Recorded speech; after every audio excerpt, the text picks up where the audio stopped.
What was the mood like in practice? Coach was talking about post-game locker room. He was kind of pleased that you guys weren't all celebratory, and it was more like, you know, you could have played better. So how did that translate to practice yesterday? What was that like? You know, you can look at all the positives and negatives that happened during the game, all the good things we did, all the bad things we might have done. At the end of the day, we made enough good plays to win the game. We're 3-0 now and we're moving forward. You know, just yesterday was basically a practice just to correct mistakes, little mental errors that we had in the game. I thought the morale was pretty good. Everybody's pretty much looking forward to the next game. There wasn't too much talk on what had happened on Saturday.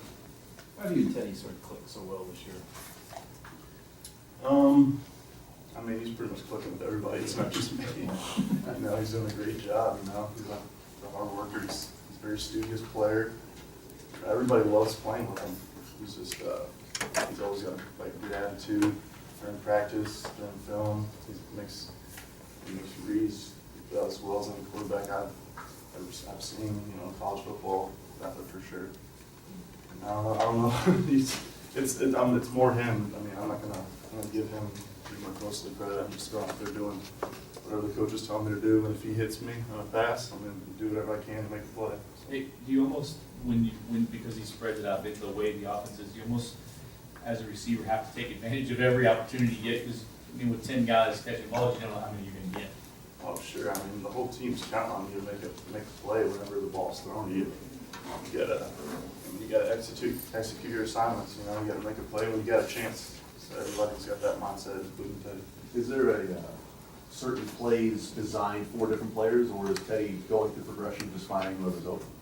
Oh, sure. I mean, there's plays where there's a specific player is the number one read in that play, depending on the coverage that they play us. You know, if they give us the right read, I mean, he's going to hit that player. If not, he's going to check down and find somebody else. How much talk has there been from the guys who grew up down in that area about this game and going down there? And I might be different, your family's probably not still there. I got two sisters that still live down So there. there's some people, I mean, and a lot of the other guys. I think a lot of them are excited to see their family members, you know. But at the same time, it's business, you know. They know the most important reason they're going down there is to play a football game at the end of the day. Nate, what's it like when the team gets on that roll like you guys had in the first half? I mean, it just seemed like almost with every snap, it's, oh boy, what's going to happen now? That's one of the most dominating half of football I've been a part of since I've been here at the university. It was like poetry in motion. It was just fun. It was like almost like a video game. You know, everything was just going right for us. You know, everybody was executing their assignments. It just worked out that way. You know, I can't really explain it. It was just we practiced that way all week in practice, and then it translated to the game. What happened in the second? What changed? What changed? You know, it's hard to say. I mean, obviously they got coaches too. They make their adjustments schematically. You got to give them credit. Third quarter, I think we held the ball. I mean, if I'm not mistaken, we had the ball pretty much the entire quarter. We didn't get as many points as we would have liked, but we were doing a lot of our four-minute offense, trying to keep the ball from them since there was we had such a lead over them. I mean, we weren't being complacent about it, but I think we had the ball pretty much the whole quarter. Fourth quarter, some things went wrong, you know. You get a team like North Carolina, as talented they are, you get them some momentum, you know. They're hard to move the ball and hard to stop as well. I mean, they got Division I players as well. Did you feel in the fourth quarter that they kind of turned it up a notch, and maybe you guys were kind of waiting for somebody to make a play? Was that feeling there? I couldn't really sense any complacency on our side. I can't really say anything for them. You know, obviously, I think they might have turned it up when they had so few plays. I mean, any team's going to get a little momentum after some big plays like that. But as far as us, I didn't see any of our players like taking any plays off. I thought we were still playing hard, to be honest. Coaches always talk about avoiding the noise, but you guys are going to have to hear you're going to be favored at least the next 8 games you play, possibly every game for the rest of the year. Do you start imagining big picture what this team is capable of, and how do you answer that, and then avoiding the noise, if you will? Yeah, we pretty much have our blinders on. You know, it's a week to week game. we don't look at the past, we don't look at the future, we just pretty much worry on the present game in front of us, you know? We can't worry about all that hoopla and the media that makes it sometimes bigger than it really is. But I would think even the kids that you're around on campus and everything else, that they've got it in social media. I mean, you can say avoid it, but that's got to be tough, right? It's not tough for me. I know some of those guys are the same ones that were getting on your butts a couple of years ago because you couldn't win a game, you know? You got to keep your eye on the next game. So that's pretty much all I can say, you know? How have you guys the last couple of years been so well on the road? What's been the difference in getting away and playing well on the road? I wish I knew the answer to that. I wish we could play the same way at home. I think hopefully this year will be a change, you know. Coach Strong changed our hotel about 15 minutes away, so that might be a factor. Maybe give it a little away game feel. But I don't know that. Honestly, I can't give you an honest answer for why we had more success on away games. Charlie sort of told the story how you came in, we're wanting to give up football this past season. I mean, where were you and what was that conversation? Can we get your version of that conversation? You guys like that story, I've only heard his side of it was just a frustrating part of my time in my career. I was going through battling a lot of injuries. Every season I've had something wrong with me, you know, as far as my shoulders, my knees. Last season, 2 days before the camp started, I tore my pec and I was out for 3 or 4 games. And the whole season I was battling like knee problems, and it was just a frustrating time. So I just went up to him, just expressed my frustrations and where I was at, feeling like I couldn't give all I wanted to the team. I felt like it was just a frustrating time, and he just instilled a lot of confidence in me. He just told me that the team needed me, and he told me that I was going to have a big off season, and I was going to work hard, and everything was going to work out this year. And sure enough, I had the best spring I've had since I've been here. The coaches praising me, giving me a lot of confidence in myself. And the main thing was just having confidence in myself. And I think that I've really developed a lot since the last season to now. So, Did you go into that conversation wanting him to talk you into staying? I think deep down I did. You know, just kind of wanted to see his perspective on how he felt as far as where he thought I was and how he thought I could help the team. And it was good to know that he had confidence in me, that he thought I could be a difference for the team. So it really helped me out mentally and psychologically. You were born here, I think, and your dad coached here, played here. You're familiar with this area and South Florida. Can you explain sort of the difference to the feelings about football, approach to football down in Florida? It's considered the football state. I mean, I moved here from here when I was 4 years old. I didn't really get to experience the high school football. How about down there? What's it all about down there? A lot of speed, I can tell you that. A lot of talented players, you know.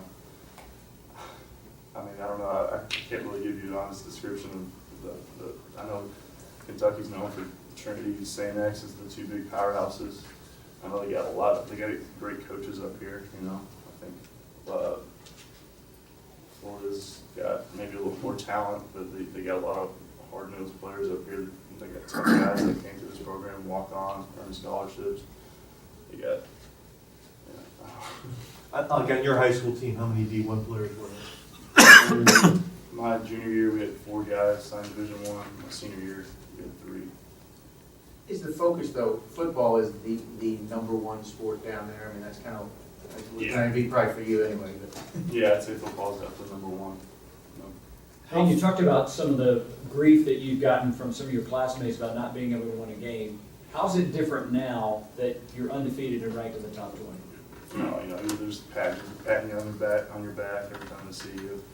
You know, it's kind of nice, but at the same time, I mean, you can't get too fat and happy at this point in the year. You won 3 games in, you still got 9, hopefully 10 more games.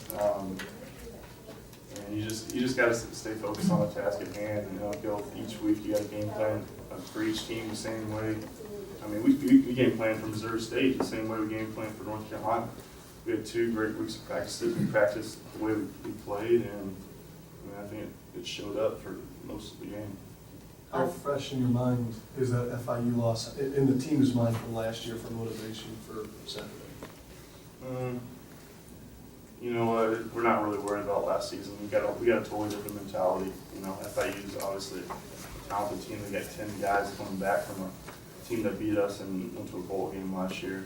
So whenever we're going to get all we want from them, they're going to be ready to play. I think they always are. FIU's Coach Chris Ball's doing a great job down there as far as recruiting in that area.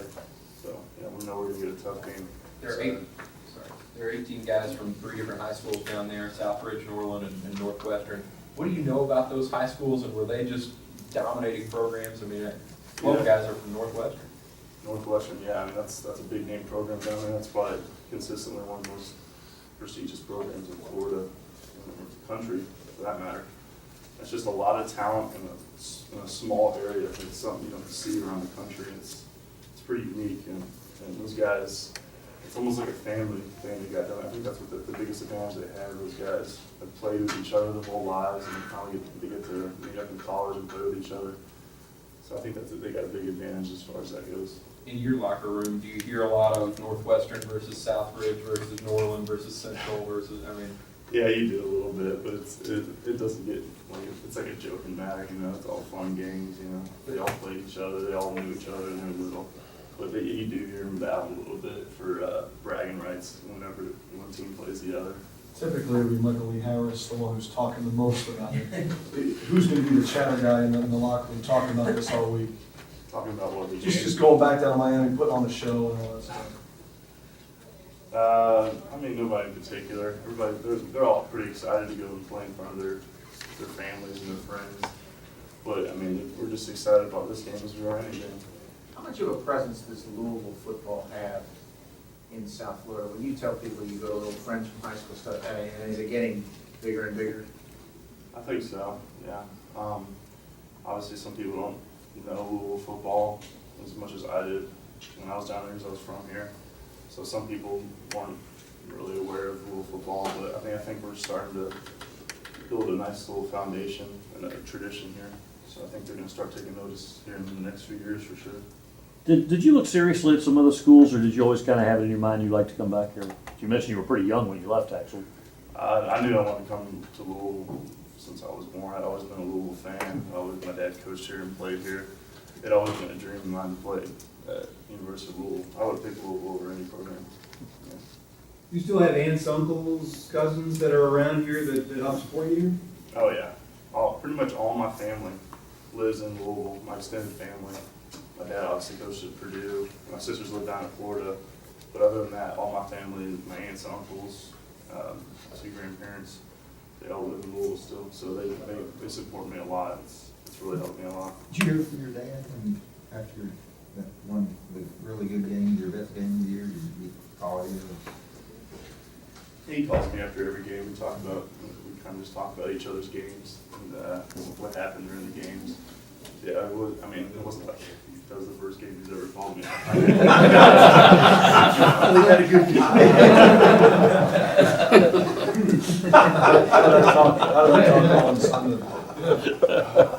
It was actually Saturday night.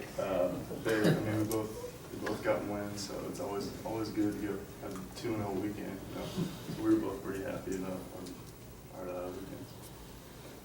I know you're focused on Saturday, but how do you prepare for 3 games in a row on the road, and that week you've got more than a month before you come back home?